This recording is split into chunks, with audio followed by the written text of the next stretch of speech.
Jesús pasó mucho tiempo con sus discípulos. Él predicó el evangelio a muchos. Dice la Biblia que muchos le seguían. Pero usted y yo sabemos por las escrituras que la Biblia dice que él llamó a 12 discípulos, con los cuales pudo pasar mucho tiempo con ellos y preparándolos, hermanos, porque la escritura dice que un día él partió, pero antes sin no haber tenido la ocasión de orar al Padre por esos discípulos, esos 12. ¿Recuerda usted? Por allá en San Juan capítulo 17, unos dos capítulos más después de esta escritura, Jesús oró por sus discípulos y hemos pasado por allí, por esa oración especial. Una oración que él hizo específicamente por sus discípulos, encomendándolos al Padre para que ellos fueran guardados, hermano, mediante el poder de Dios, mientras permanecían todavía aquí en este mundo. Y mientras que ellos estaban en este mundo, el Señor estuviera ungiéndolos, llenándolos de su espíritu para que ellos pudieran tener la valentía, el denuedo de hablar el evangelio.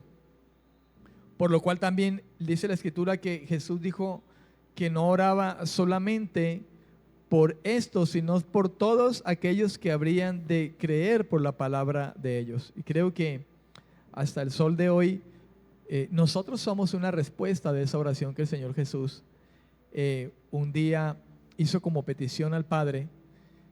Y somos, hermano, el resultado, ¿verdad?, a través de la historia de esa predicación de estos hombres que, hermano, hasta el tiempo en que Dios lo dispuso con sus vidas, permanecieron en Cristo, permanecieron en el Señor. Bien, hermano, el Espíritu Santo hasta el sol de hoy sigue exhortando a todo aquel que es creyente, todo aquel que ha llegado a la fe, todo aquel que ha sido llamado, al igual que aquellos 12 discípulos en el principio, a que permanezcamos en Él. Pero cuando se habla de permanecer en Cristo, a veces es muy común reducir este concepto a la mera rutina eclesiástica. Es increíble, hermano, pero uno escucha todavía hermanos en la fe pensar de esta manera, que el hecho de permanecer en Cristo se basa en el simple hecho de la rutina de congregarse, de pertenecer a una iglesia, ¿verdad?, a una congregación X o Y. Reducirlo al hecho de simplemente asistir fielmente a las reuniones de culto, a los servicios que también llamamos cuando nos congregamos. Algunos creen que permanecer en Cristo es lo que se relaciona con el solo hecho de acumular años de membresía en determinado lugar, o ser un líder activo en algún ministerio de la iglesia donde nos congregamos. Sin embargo, hermano, las escrituras revelan una realidad muy distinta a esta perspectiva que muchos tienen. Yo no sé cuál es el concepto que usted pueda tener quizá en algún momento hasta el sol de hoy, pero algo que debemos hacer nosotros y entender, y esto se precisa, hermano, cuando la iglesia crece, cuando la iglesia madura y llega a comprender que realmente el hecho de permanecer en Cristo va mucho más allá que el simplemente asistir a una reunión o el llevar años en el evangelio, asistiendo a una iglesia, y quizá no a una, sino a 2 o 3, etcétera, o simplemente ser alguien que sirve, que lleva a cabo una tarea dentro de una congregación X o Y. De esta manera, está el pensamiento en muchos hermanos, muchas personas que se congregan en las diferentes congregaciones. La verdadera permanencia, hermano, que la Biblia describe va mucho más allá de lo que quizá podemos denominar también el activismo religioso o el hecho de ocupar simplemente un asiento, una silla en la congregación. De hecho, hay hermanos que tienen su silla en la iglesia, ellos siempre llegan al mismo punto y ya uno ve a esos hermanos por años en ese mismo lugar, que uno ya sabe que la hermana Pepita, el hermano Petronilo se sienta ahí en ese punto y ya le guardan el puesto a ese hermano. ¿Me entiende? Es increíble, pero esas cosas suceden, hermano. Y muchos alardean diciendo, yo llevo tantos años de ser cristiano, yo llevo tantos años en Cristo. Pero nada de eso realmente tiene importancia cuando se trata, hermano, de ser un verdadero creyente, un verdadero hijo de Dios.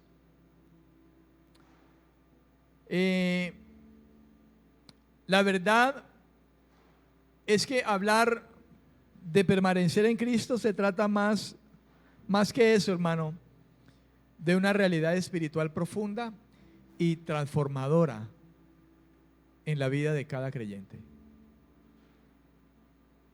Aparte de eso, hay mucha gente que, hay que congregarse, debemos servir al Señor, Dios nos ha dado talentos, capacidades y debemos ponerlos a disposición del Señor.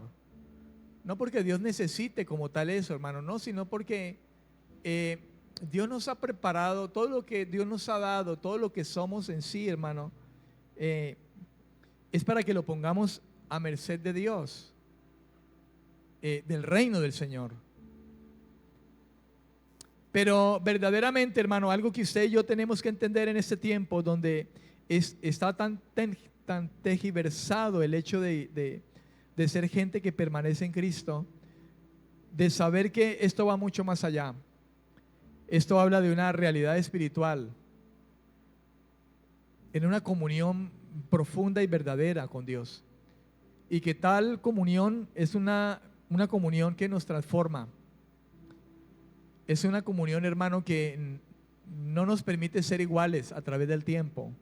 Hay gente que lleva tiempo, hablando años en la Escritura, y a esto lo califican como su permanencia, pero en la vida de esa persona no se nota una verdadera vida espiritual,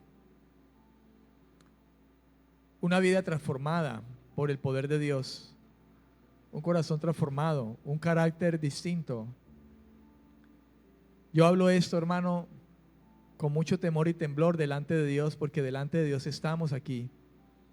Usted y yo tenemos que ser conscientes que usted y yo somos gente que vive delante de Dios, hermano, con Dios y delante de Dios.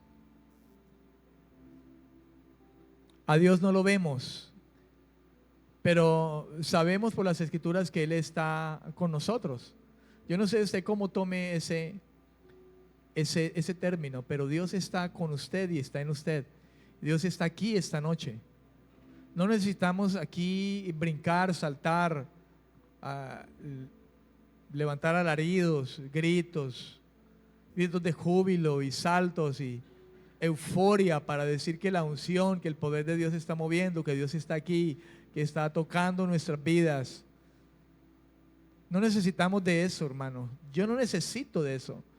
Yo tengo la certeza de que Dios está conmigo, y más allá de simplemente una certeza mental, hermano, es el mismo hecho, la misma evidencia de lo que soy hoy, de la manera en que hoy puedo pensar en Dios, de la manera en que hoy soy una nueva persona, de la manera en que hoy mi relación con Dios no es la misma de ayer, cuando no le conocía.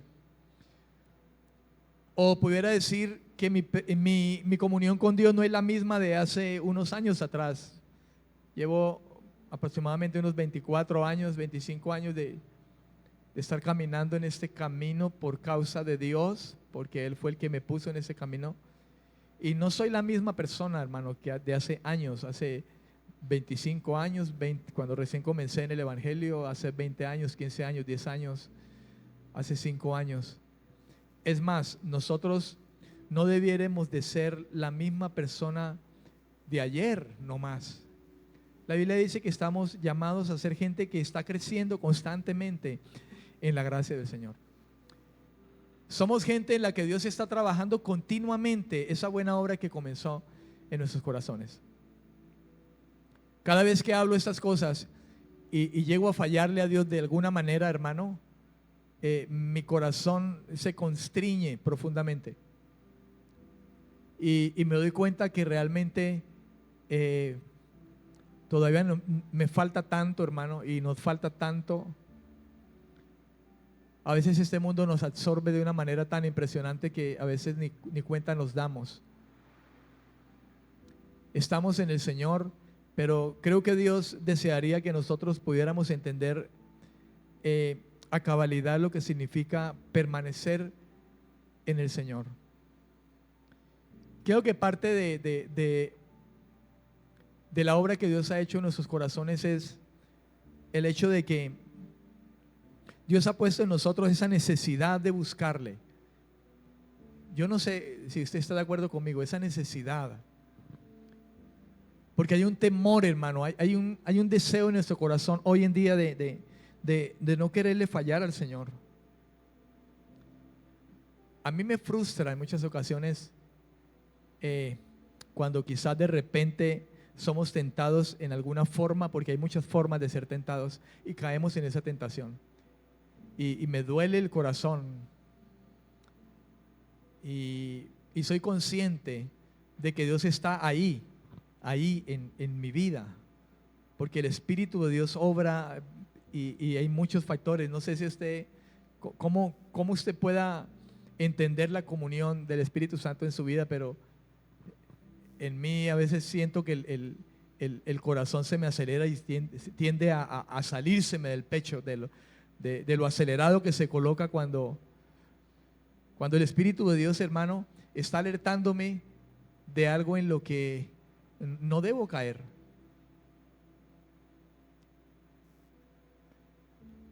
Y eso hermano, es glorioso. Eso es maravilloso. Porque Dios es real. Algo que usted y yo debemos de clamar al Señor, hermano, en el caminar con Él es que quite de nosotros ese pensamiento religioso. La iglesia hoy, hermano, yo no estoy diciendo todas las personas, todos los creyentes, pero es lamentable, pero en gran manera la iglesia se torna viviendo una vida tan religiosa, tan fanática, sin la plena conciencia de lo que significa realmente ese evangelio, esa buena noticia que ha llegado a nuestros corazones. Y esa es una de las cosas que agradezco al Señor, porque hoy en día puedo ver, hermano, más claro muchas cosas. Y anhelo más, cada vez más, acerca de esa comunión con el Señor, en la que yo pueda vivir una vida, hermano, agradándole a Él. Una vida en la que yo pueda terminar mis días en este mundo con el poder de su fuerza, con la valentía, con el denuedo en mi corazón, para poder afrontar el pecado que cada vez, hermano, nos asedia. Ese pecado que el Señor mismo dijo que si estamos en su gracia ahora, ese pecado no se va a enseñorear de nosotros. Él tratará, pero ya no se enseñoreará de nosotros, porque ya no estamos bajo la maldición de la ley. Ahora estamos bajo la bendición de la gracia y la bondad que Dios ha derramado sobre nosotros. Eso es magnífico. Y lo que le estoy hablando en este momento, hermano, estoy adelantando quizá un poco al punto del tema, es lo que verdaderamente nos capacita para ser gente que verdaderamente está permaneciendo en el Señor, permaneciendo. A nosotros no nos hace permanecer el solo hecho de orar, el solo hecho de congregarnos, el solo hecho de leer las Escrituras. No, sino el hecho de estar en Él, de depender de Él, de la conciencia clara, hermanos, de que por Él somos, vivimos y nos movemos. En Él somos, en Él vivimos y en Él nos movemos. Y yo no quiero, lo que le dije en principio al Señor, si usted es real, Señor, si esto que se llama evangelio es real, yo quiero vivir la realidad de eso. Yo no quiero vivir una religión. Quiero vivir la vida de Dios, la vida suya. Le dije al Señor en un principio, yo no quiero ser un fanático religioso. No lo quiero ser. Yo quiero ser un hombre tan consciente de su realidad y quiero vivir su realidad. Quiero vivir la realidad de lo que dice aquí en su palabra, que yo puedo llegar a ser por su mera bondad, que yo puedo llegar a tener por su mera bondad, su favor, su vida en mi vida, sus fuerzas para poder permanecer en medio de este mundo. Y así ha sido, hermano. He permanecido hasta el día de hoy por su gracia.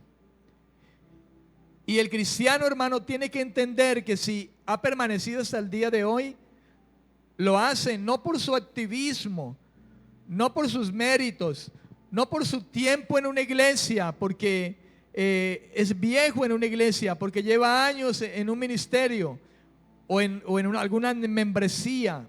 No. Porque ha sido fiel en esa congregación, por sus dones, porque no hay mérito alguno en ninguna de esas cosas. Más que en el mismo hecho, hermano, de ser gente que ha sido atraído por la gracia de Dios y ha sido puesto en Él. Así como leíamos en San Juan capítulo 15, versículo 5, Jesús está hablando precisamente de eso. Él dijo, yo soy la vid. Y aquí hay una figura, hermano, que Jesús está usando para Él mismo. Está haciendo una especie de comparación para que sus discípulos puedan comprender y entender lo que significa el hecho de permanecer en Él. Él dijo, yo soy la vid, ustedes son las ramas o los pámpanos. Esos son ustedes. Las ramas que están injertadas en mí, que mi Padre ha injertado. Los ha tomado ustedes y lo han injertado en mí. Y el que permanece así en mí, como una rama injertada, y yo en él, este va a llevar mucho fruto, dijo Jesús. Mucho fruto. Porque ustedes, diría el Señor, ustedes separados de mí, ustedes no pueden hacer nada, absolutamente nada. Amén. Pero la pregunta aquí es, bueno, ¿y cómo permanecer en Cristo? ¿Cómo es permanecer en Cristo? Hermano, y le pido que usted pueda irse con este mensaje en su corazón y que su oración se pueda convertir, hermano, de ahora en adelante en el anhelo profundo de vivir esta verdad en el Señor. Señor, yo quiero permanecer en usted. Hazme permanecer, enséñame a permanecer y hazme permanecer. Hazme tener la conciencia clara de lo que significa esto. Quiero que lo hagas conmigo, Señor.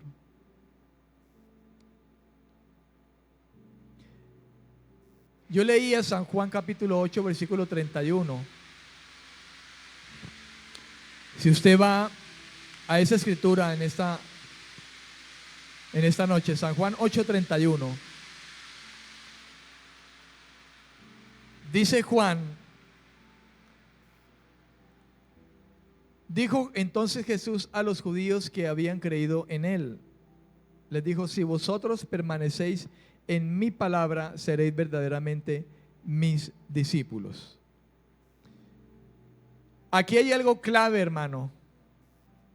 Aquí hay algo clave y realmente importante. Y quizá hemos pasado por estos versículos, pero a veces pensamos que el hecho de que las palabras de Dios permanezcan en nosotros lo relacionamos meramente con la teoría, la teología, la doctrina correcta, la interpretación correcta.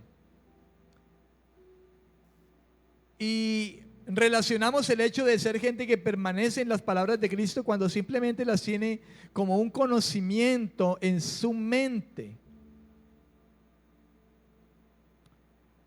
Según el apóstol Juan, permanecer en Cristo, hermano, según lo que acabamos de leer, permanecer en Cristo significa permanecer en las palabras de Jesús.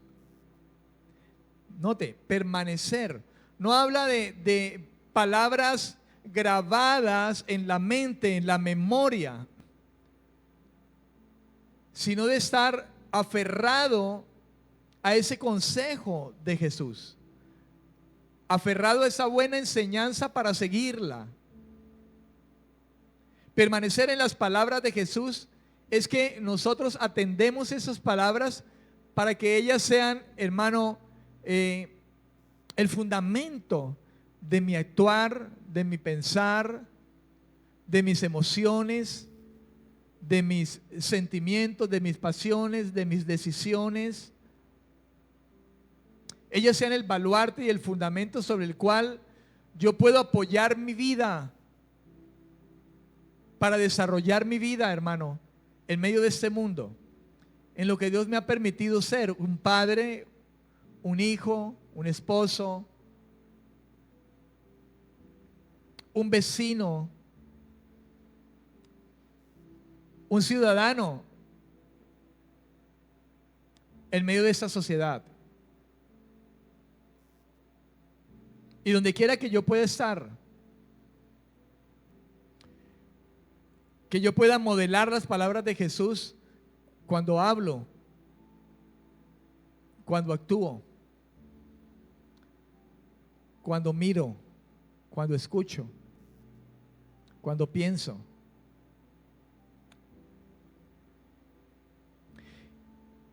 Esto incluye, hermano, hablar de permanecer en Cristo, como el permanecer en las palabras de Jesús, incluye varios aspectos, o esto tiene varias implicaciones, tales como: número uno, reconocer de manera permanente las palabras de Jesús como verdad.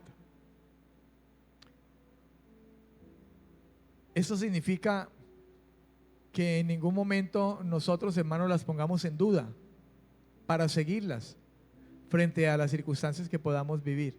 ¿Cómo nos cuesta? Nosotros hablamos que Dios habla verdad, que Dios no miente, que su palabra es verdad. No obstante, teniendo su palabra de verdad, sabiendo que lo que está escrito es verdad, que así es, hermano, en muchas ocasiones actuamos contrariamente a esa verdad.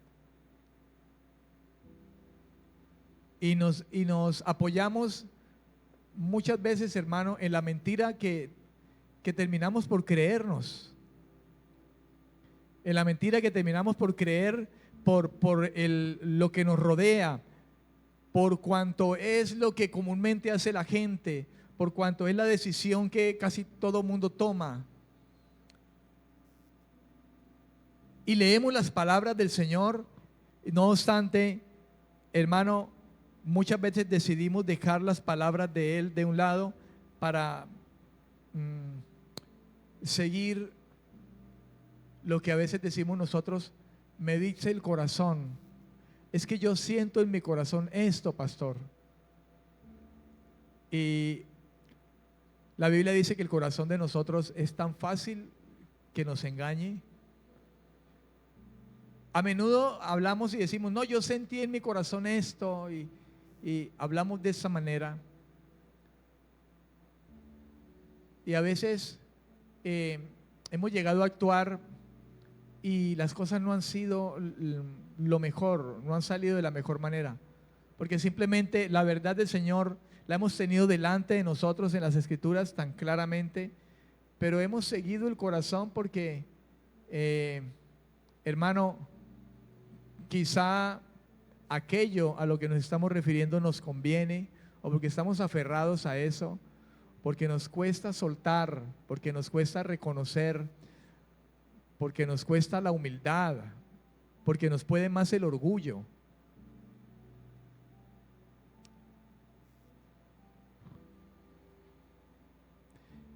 Y cuando nosotros optamos por hacer eso, hermano, de alguna manera ese permanecer en Cristo se interrumpe.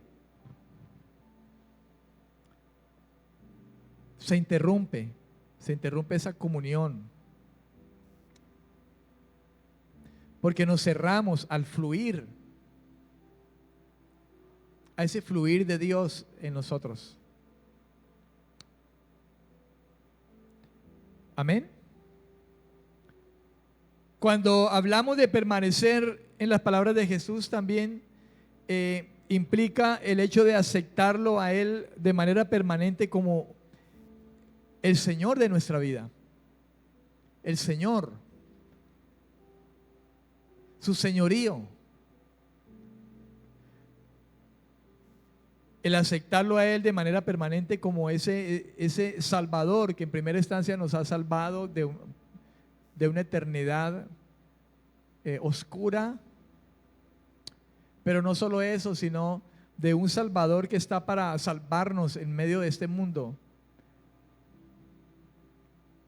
porque Él nos salva también en medio de este mundo. Amén. De circunstancias, de tentaciones. Alguna vez también hemos escuchado lo que dice Lucas cuando escribió que Jesús había dicho: me llamáis Señor, Señor, pero no hacéis lo que yo digo. Entonces, en ese sentido, el Señor no termina de ser verdaderamente el Señor. Y en muchas ocasiones nosotros mismos nos convertimos en señores de nuestras propias decisiones. Porque nos es difícil el hecho de someternos. Amén. También implica el hecho de seguir sus fuerzas, las fuerzas de sus palabras para un crecimiento espiritual continuo y perseverar en obedecer las palabras del Señor. Quien permanece de esta manera, hermano, en las palabras de Jesús, dice, es verdaderamente su discípulo. Es alguien que realmente puede ser llamado un seguidor de Jesús. Y el mundo tiene que ver eso, hermano. El mundo debe ver eso. El mundo vio a Jesús caminando en las palabras del Padre. El mundo escuchó hablar a Jesús y dijo, nadie ha hablado, ningún ser humano ha hablado como este hombre habla. Jesús mismo se atrevió a decir, ninguno de ustedes puede a mí señalarme y culparme de pecado. Y realmente nadie lo pudo hacer. Usted dirá, Jesús era Dios y era perfecto, totalmente de acuerdo. Pero Jesús nos dio una lección haciéndose carne, haciéndose humano, en la semejanza de hombre, y se despojó, dice la Escritura, pero se sometió a permanecer en el Padre.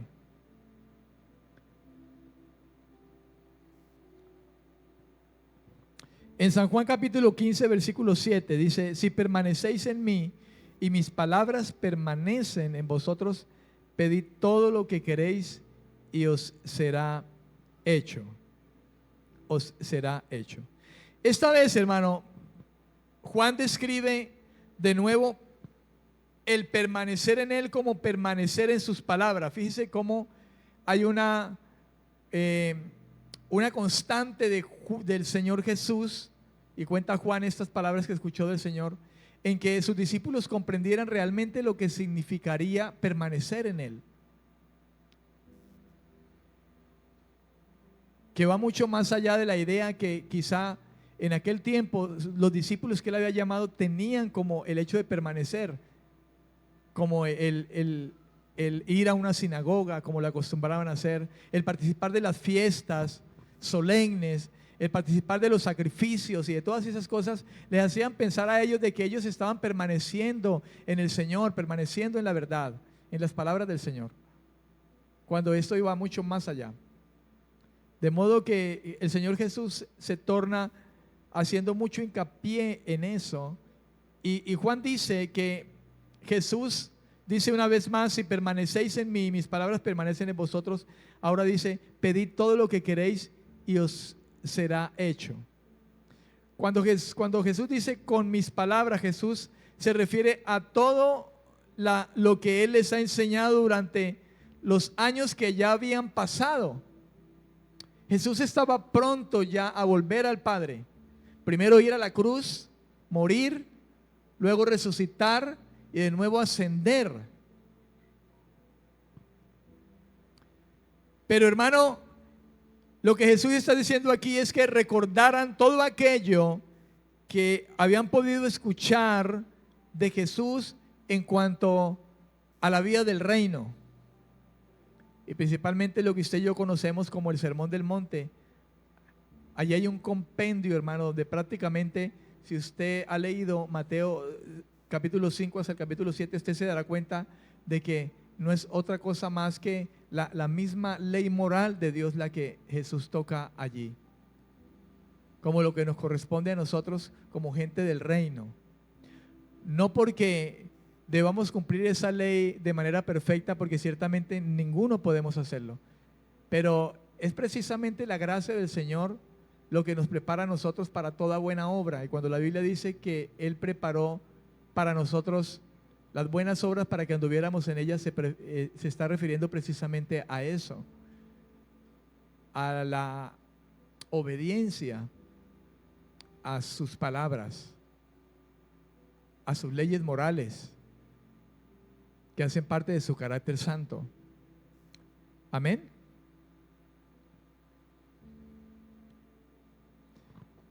En San Juan capítulo 14, versículos 23 al 24, dice: respondió Jesús y les dijo: el que me ama, mi palabra guardará, y mi Padre lo amará, y vendremos a él y haremos morada con él.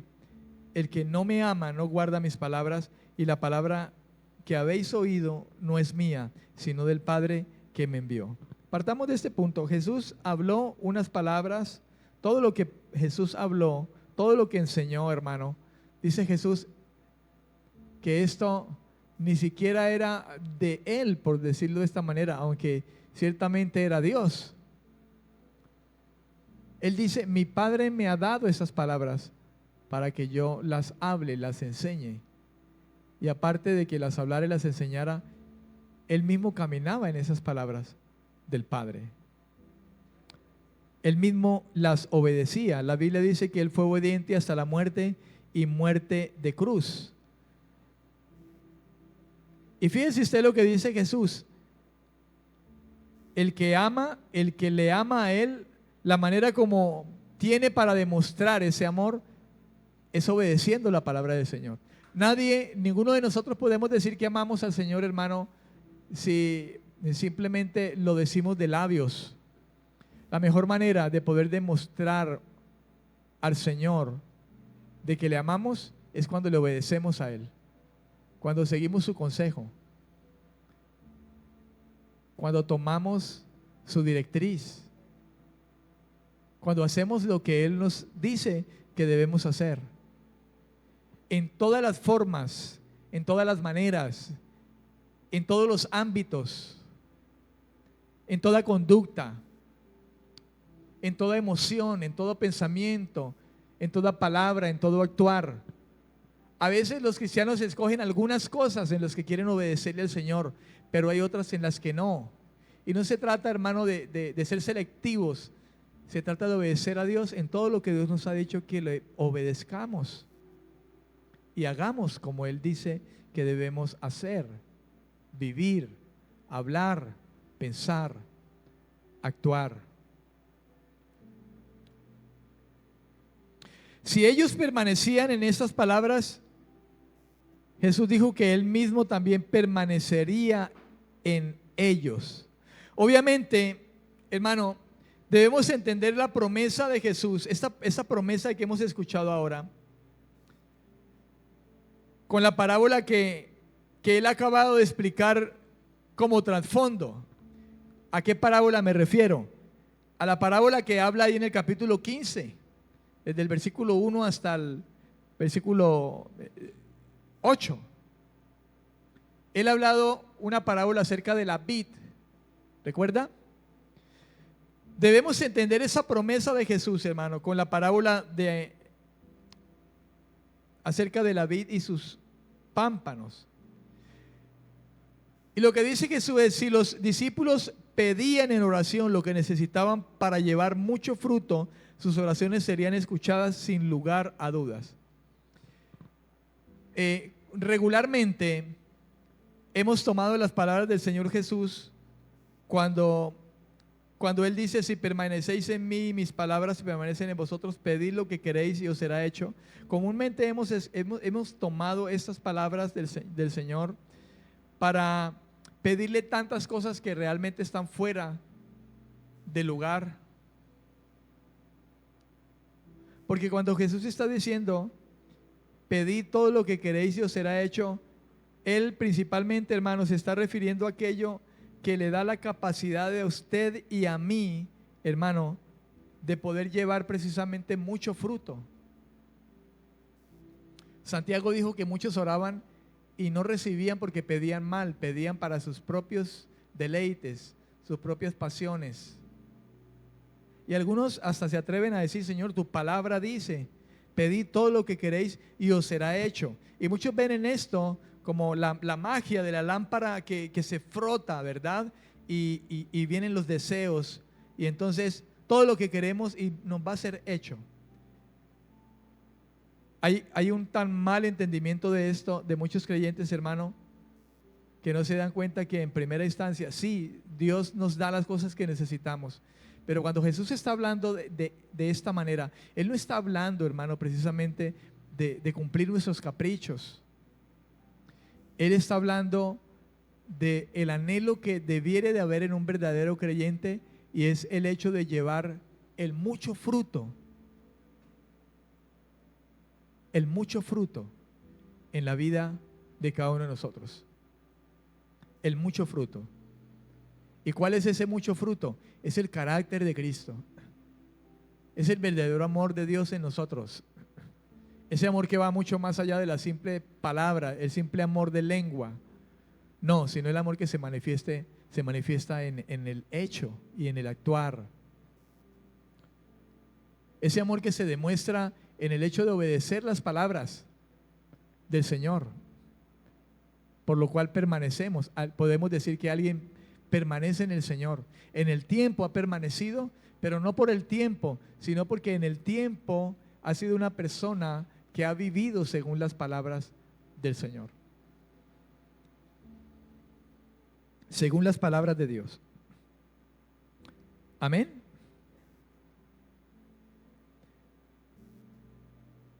En San Juan capítulo 15 versículo 16 dice: no me elegisteis vosotros a mí, sino que yo os elegí a vosotros, y os he puesto para que vayáis y llevéis fruto, y vuestro fruto permanezca, para que todo lo que pidáis al Padre en mi nombre, Él os lo dé. Note usted que hay, hermano, algo previo al hecho de pedir al Señor las cosas que comúnmente a veces la iglesia pide. Muchos falsos maestros han enseñado a la iglesia a pedir todo menos lo que debieran de pedir. A pedir casa, carro, lujos, fincas. Y no exagero, hermano. Y miden la espiritualidad de de su vida, de la vida de su iglesia, por el vestido. Como aquella iglesia, hermano, aquella iglesia que lo hacía, pensaba que era súper bendecido porque era rico. Y no sabían que eran miserables y pobres. Esa es la doctrina que hoy se está predicando en muchos lugares en medio de este mundo. Ese es el evangelio que comúnmente se está predicando en muchos lugares. Un evangelio de prosperidad. Un evangelio de dinero. Un evangelio de cuentas bancarias. Un evangelio del buen carro. Y de cada año cambiar el carro por el que llega como último modelo. Es lamentable, pero es la verdad, hermano. Miren la bendición por la casa que puedan comprar, por los viajes que puedan hacer. Y no es así.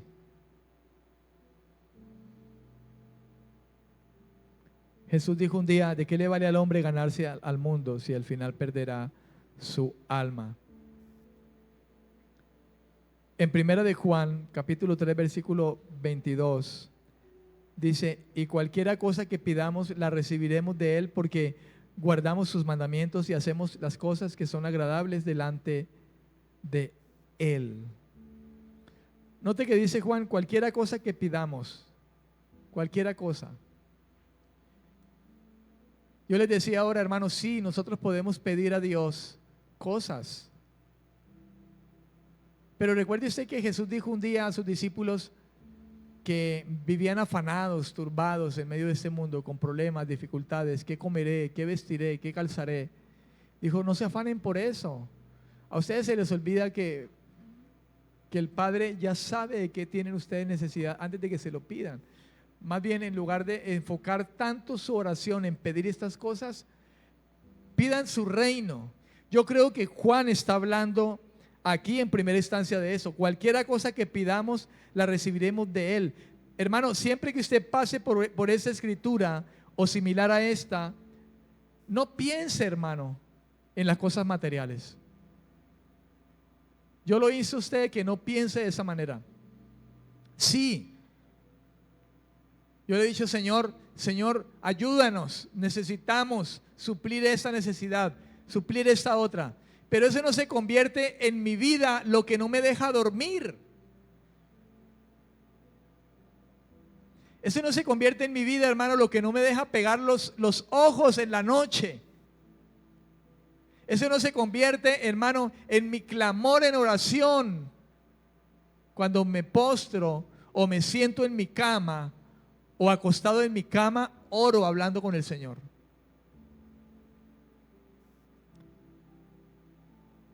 Le aseguro que no es mi prioridad. Y cuando mi corazón que me puede engañar en algún momento me quiere sacar de la verdadera dinámica del